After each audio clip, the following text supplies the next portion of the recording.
representations of women dressing as men in religious and non-religious plays. This is actually a picture in a late 19th century photograph, which is actually rare, of the late Qajar period, where women and men are seated watching a public performance of the Shiite Passion play. So we can watch that. In public renditions of the Shiite Passion play, or Taziyeh, male play actors recreate the story of Imam Hussein's martyrdom in battle at Karbala, Iraq. Some sources report how Qajar women physically beat their husbands in order to be able to attend the socially mixed festivities.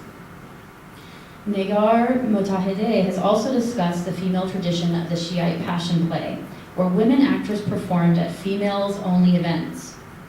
During the Qajar period, which is the 19th century, early 20th century, eunuchs often taught female reciters their lines, where the actors would then memorize them before the performance. Instead of reading their lines in a script, the female play actors, or who we call drag kings, recited the lines of their male characters by heart, in contrast with their male counterparts who usually held their paper scripts. Women play actors appeared on stage without the veil, in men's dress, with applied facial hair, raising their swords and riding on horseback into battle. When I think of these descriptions, I wonder, for the woman who played Hussein, what did it mean for her to reenact his bravery and piety? How did she internalize his script? And finally, how do women's performances of iconic men contribute to a multiple reading of Shiite heroism? Both male and female play actors were not only supposed to perform a range of gender identities, they had to capture the raw emotional power of their character. In public gatherings, such as you see here, where only men were allowed to perform the Passion play, male play actors must have been very aware of the female gaze. How did these male actors who played transgendered female roles, like Fatimeh, or a Christian girl who, upon learning about Shiism, converts on the spot to Shiism, how did these male play actors accomplish the goal of moving women to tears? And that's the tradition.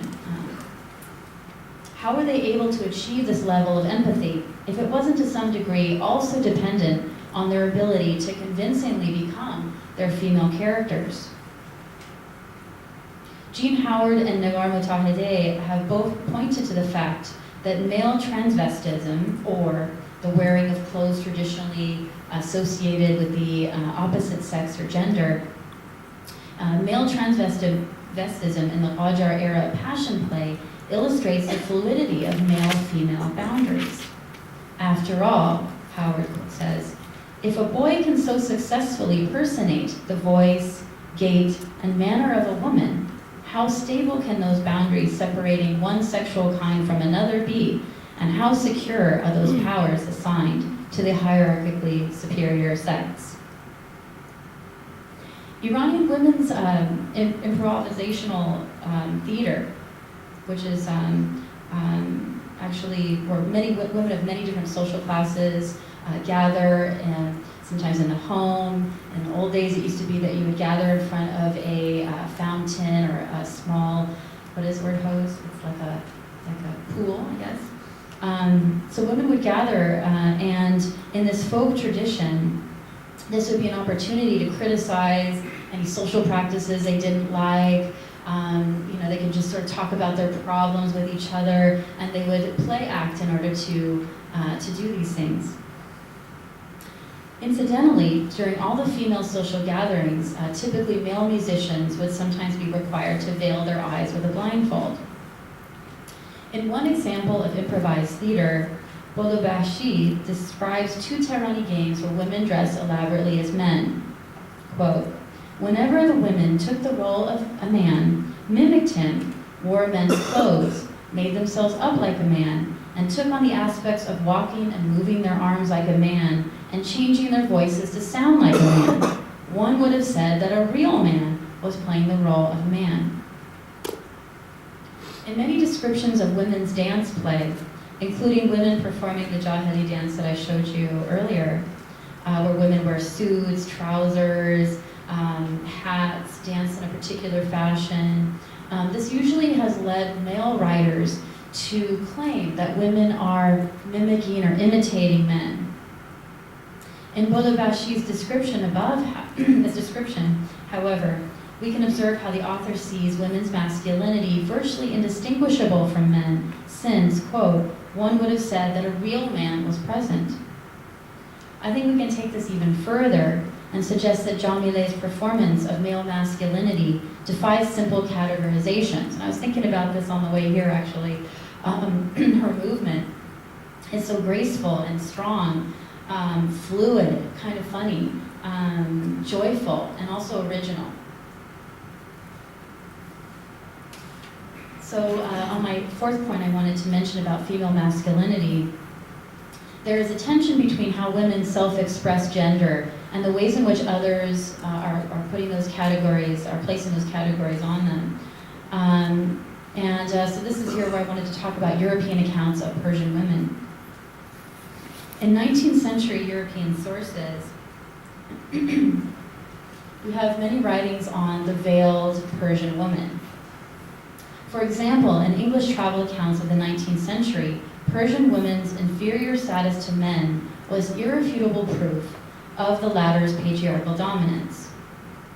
Lady Shiel, wife of the British minister to Persia, Austen Shiel, wrote an 1856 memoir, Glimpses of Life and Manners in Persia. She actually wrote the very first one. In her travelogue, Shiel invents two opposite images of what she described as the typical Persian woman. So if you're a woman out there, or a Persian woman, I want you to hear this one. Okay, so this is, in her first example, she watches women brawling over a theater scene. So this is how she describes them. Part of the pit was appropriated to women of humble origin who were in great numbers, all, however, carefully veiled and all seated on the bare ground. Before the curtain drew up, it was ludicrous to witness the contention among these dames for places, which was not always limited to cries and execrations.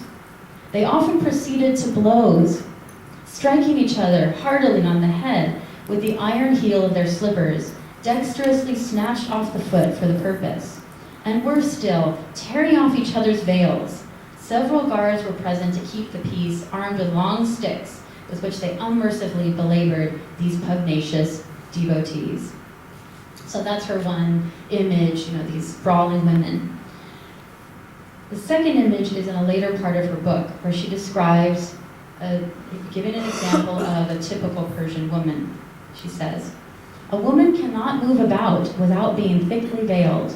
She cannot amuse herself by shopping in the bazaars, owing to the attention she would attract unless attired in Persian garments. This is precluded by the inconvenience of the little shoes hardly covering half the foot, with a small heel 3 inches high in the middle of the sole, to say nothing of the ruband or small white linen veil fitting tightly around the head and hanging over the face, with an open worked aperture for the eyes and for breathing. Then the chakchur, half boot, half trousers, in which gown and petticoat are cramped." So the two selections that I read you, when you put side by side, are in contradiction. From her account, the average Persian woman is extremely hindered, and yet she's a fighter, restricted by clothing, and really assertive, encumbered and physically brazen. In one sense, Shiel's dominant narrative about female domesticity can be said to contradict her own observations. At the same time, she defines gender along class lines, creating a stark difference between dames, dames fighting for seats, and ladies shopping in the bazaar.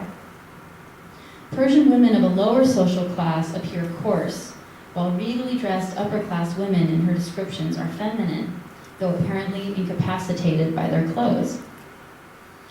In contrast, we happen to have a description of Lady Shiel herself, written by a Qajar princess.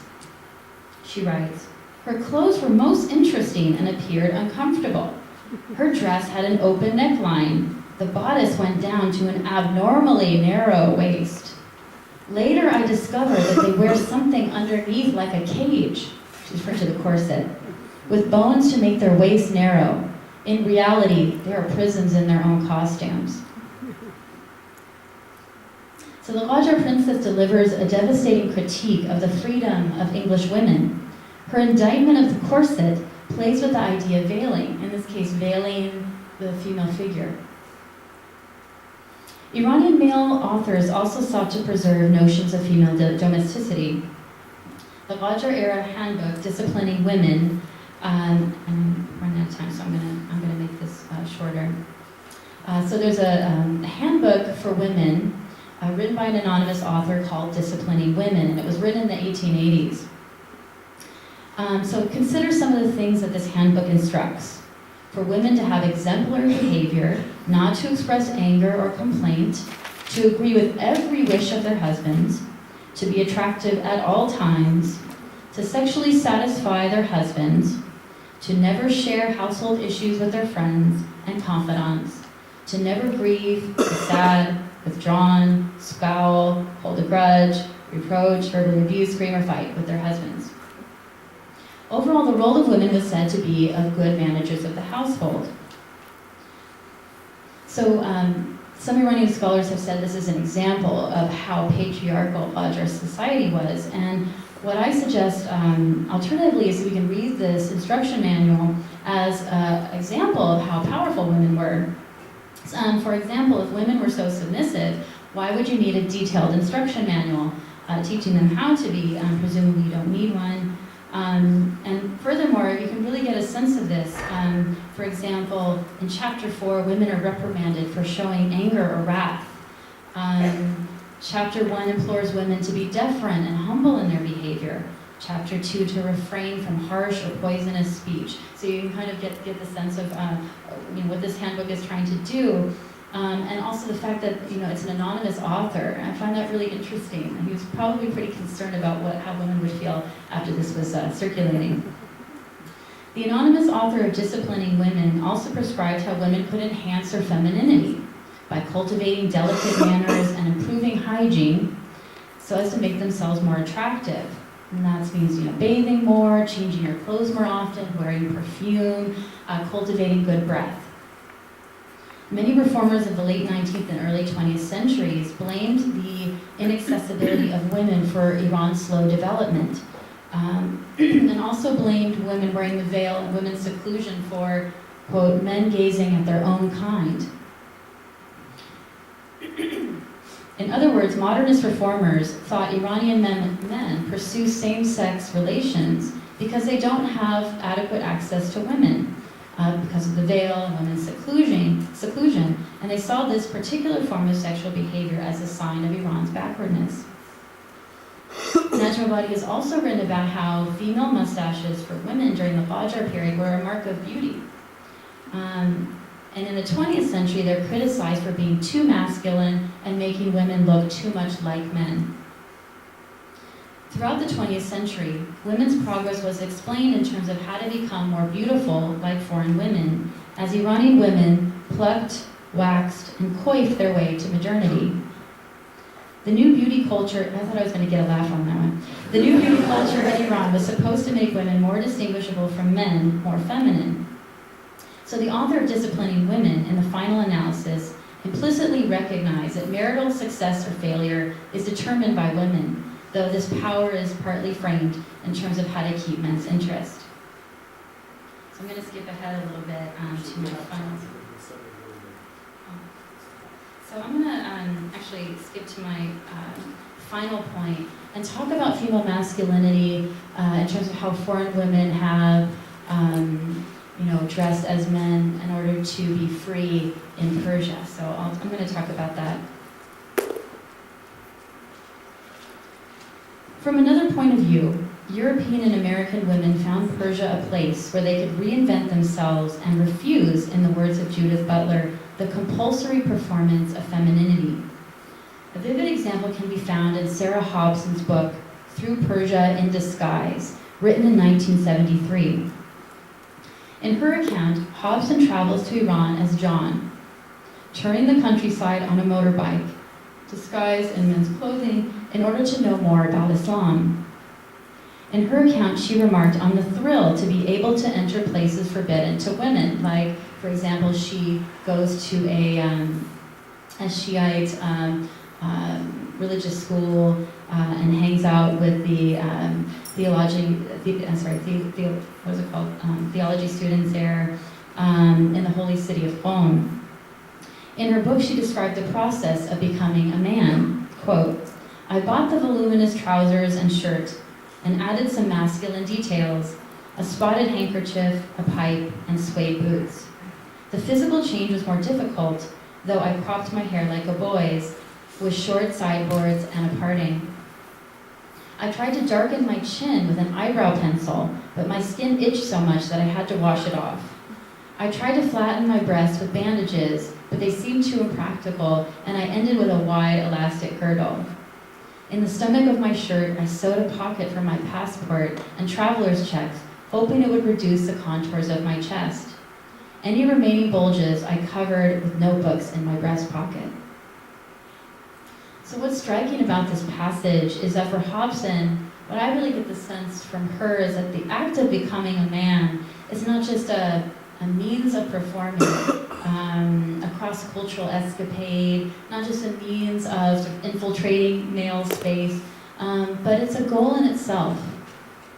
The way in which she detailed the labors of her physical transformation signifies the difficulties of passing, combined with the desire to be successful. In this regard, Hobson is a complex figure in her relationship to power. Her female masculinity finds a home in a culture far away from the gender conformities of Europe. And this is actually, by the way, very, very typical of travel writing.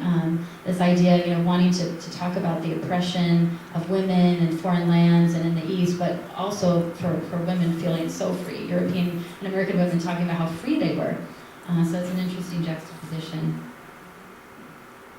Patrick Holland and Graham Hugan maintain that Sarah Hobson's transgression was based on deception. The violations of local principles and customs made her use the marketable post-Orientalist narrative of self-inflicted cultural risk. So they're claiming that she sort of manipulated people in order to produce this whole idea of danger and how she's a risk taker. They also claim that her transgenderism was based on deceit and exhibitionism. So I have a different opinion than these authors, because I think they might have overlooked how a woman becoming a man constitutes a serious challenge to the white, male, heterosexual, Orientalist subject writing about the East. John's disguise exists to protect her frail and endangered masculinity, not a way to assert power over others. In fact, she said that she tried very hard to follow codes of conduct in Iranian culture in an attempt to blend in and not disturb social expectations. While in the end this may be dubious grounds for cross-cultural understanding, rather than acting out a simple voyeuristic fantasy, she repeatedly invokes the freedom of movement and cultural insights that transvestism and Persia yielded. At the same time, we can certainly question the ways Hobson presents Persian women. For example, in her account of Shiraz, she recalled being challenged to a fighting game in the street with some local men. The locals cheered her on, and eventually she wins. She kicks this guy's butt, and just, everyone celebrates, and everyone's so happy, and she's writing about this, and she says, in triumph, making a deep bow, I walked off in glory with the doctor's wife on my arm. How easy, I thought, to have been a knight. In this passage, Hobson expressed her pleasure of besting men at their own game, physical game of course, winning in a game of chivalry, to which the prize was an Iranian woman. She claimed knighthood for herself while honoring male contests of chivalry. Her compliance with normative masculinity is also a sign of her desire to maintain her power over women. It's very pleasurable. So in conclusion, what I've tried to present this evening is a multiple reading of masculinity in the ways that women have been associated with war, conflict, and heroism, in portraying men in religious ceremonies, by dressing in men's clothes in social gatherings, in defying stereotypes of female domesticity, and in foreign women changing their physical attributes in order to participate in Iranian society as men.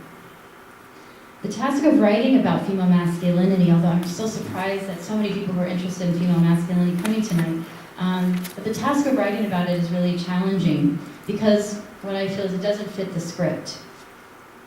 It doesn't fit the secular view that posits women in Islamic societies are always oppressed by women. It doesn't fit the current rhetoric of the government of Iran that tries to monopolize definitions of patriarchal womanhood. It doesn't fit Orientalist narratives of female domesticity and docile women.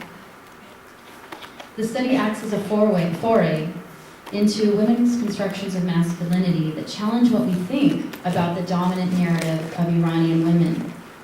It is in this regard that I've titled my talk, Women in Conflict, which considers conflict not just in the physical sense, but also how women defy or ignore socially prescribed gender norms. Thank you.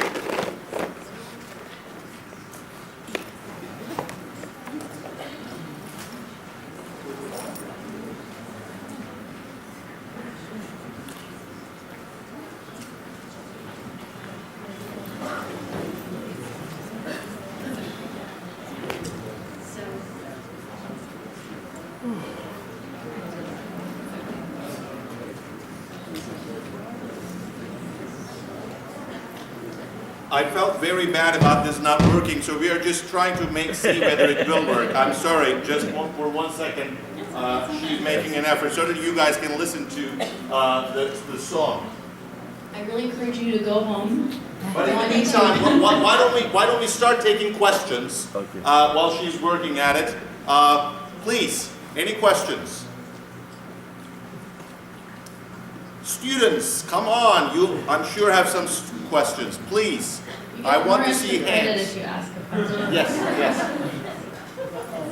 I've been following the recent women's movement in Iran, and I know they've done a lot of campaigning, the million signature, that, and also there's an annual Women's Day that they gather, but they seem to be met with extreme brutality on the part of reaching. I wanted to see what your thoughts were about the future, like more specifically the near future, in regards to how things could change for the women in Iran. That's a great question. I think I would start with, I remember hearing a lot of anecdotes. Oh, yeah, sure, absolutely. The question was about the women's movement in Iran, how the government has cracked down on many of the organizers. There's been several attempts at collecting signatures, highlighting what's happening in Iran with women. And I think your last question was, what can we see in the future? What can we hope to see in the future? First, I think that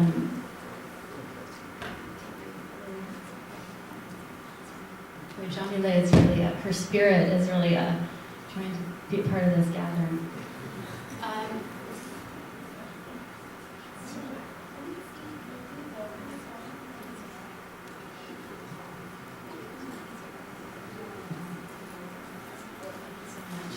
Thank you for working really hard to get the sound. I really appreciate it. Okay, back to your question.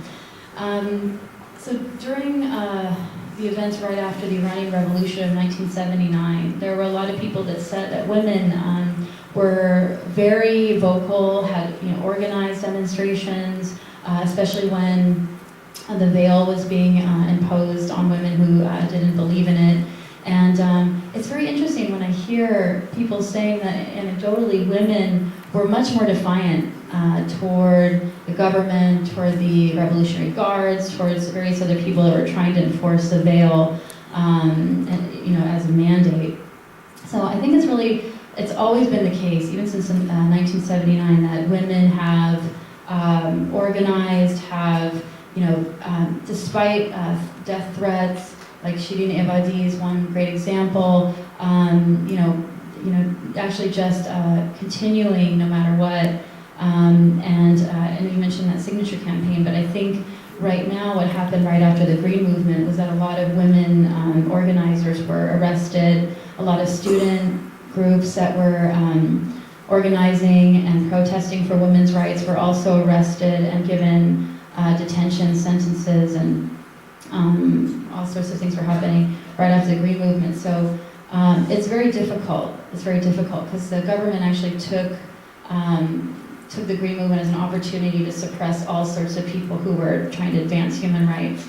But I always am hopeful because as I just presented, I really believe that Iranian women are so strong, and I really believe that from what we've seen in history, they will continue to advance the cause of women, which isn't limited to the veil, by the way, but it also includes women's divorce rights, child custody rights, and a whole host of other rights that actually come way before the veil.